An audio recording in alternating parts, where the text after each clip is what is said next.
TC number 352, 5 seconds.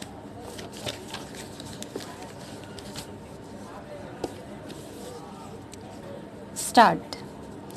Mr. Deputy Speaker, Sir, I am thankful to you for providing me time to express my views. There is no doubt that this year the country confronted the most terrible drought of the century. Out of the 35 meteorological divisions in the country, 21 divisions have been affected by drought. Some areas were affected by other natural calamities also.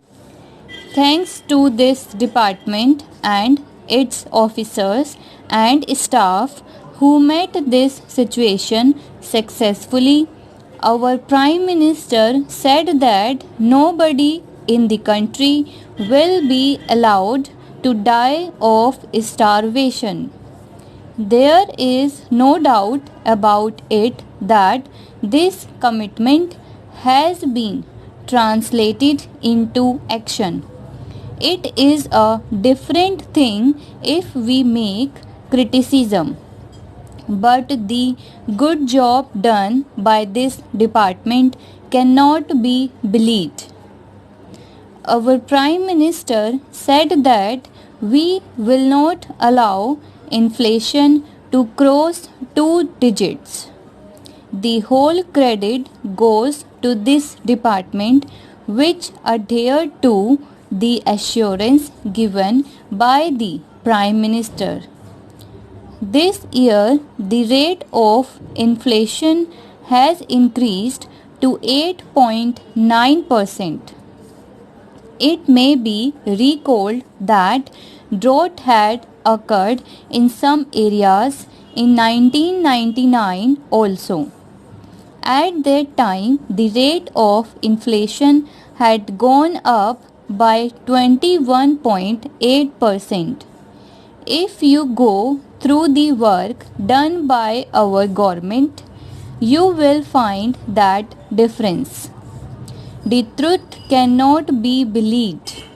I agree with you that there are hardships before us, but it is also true that this department has made efforts to remove these hardships. At the time this problem confronted the country, we had 23 million tons of food grains in our stock. But now the stock has declined. Due to concerted efforts of our government, the farmers and the scientists, the Rabi crop, especially wheat, has been very good. Now it is necessary for us to make maximum procurement. We should ask the state governments and cooperative institutions to procure more and more wheat. The government should also reconsider its decision about fixation of the price of wheat at rupees 175 per quintal, because whenever there is a hardship, the price rises. I do not want to repeat the points made by my colleagues. I request the government to pay attention towards the price factor also. At present, the biggest problem before us is that the allocations of food grains made to the states are held up at the state level. I do not want to criticize anybody, but it is a fact that even after allotment made by the center, the states did not lift their quota. You may take the instance of wheat, rice, sugar, anything you like. In spite of that, the state governments indulge in propaganda in their states which is baseless.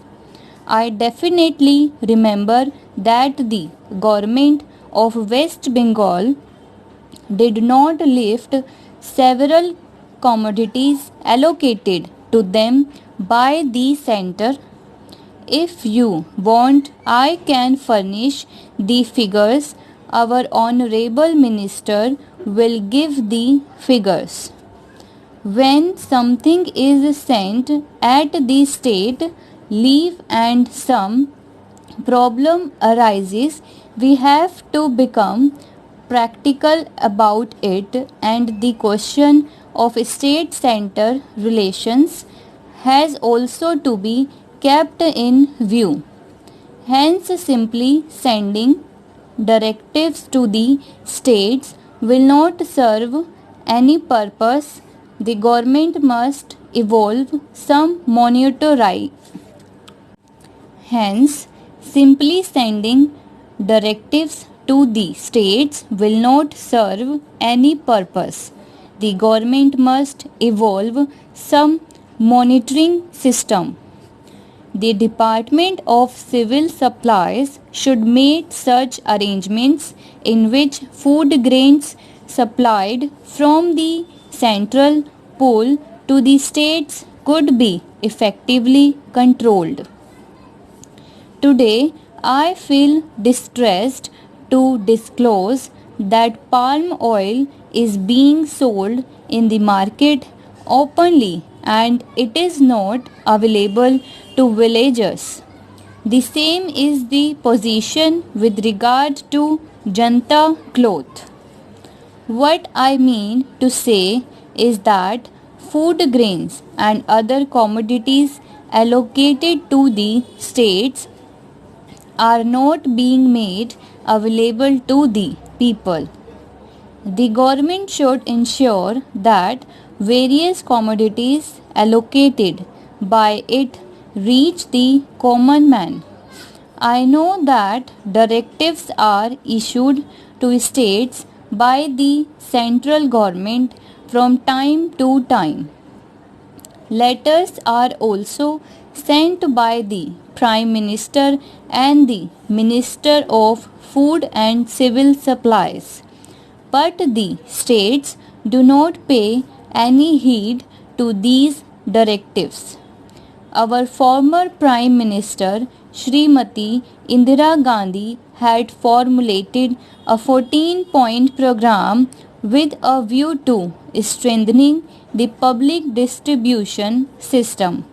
But I am sorry to say that several state governments do not pay heed to this program. There are clear instructions from the central government that a fair price shop should be opened for every 2,000 persons. In spite of that, there are several tribal, difficult and remote areas where this policy is not being followed. Due to this, the poor people do not get the benefits of our policies. Our Prime Minister and the government said that food grains will be provided to tribals and poor people at cheap rates. The areas having more than 50% tribal population get ration at cheap rates, but the areas having less than 50% tribal population do not get any such facility. I demand that all weaker and backward sections must get these facilities on a uniform basis.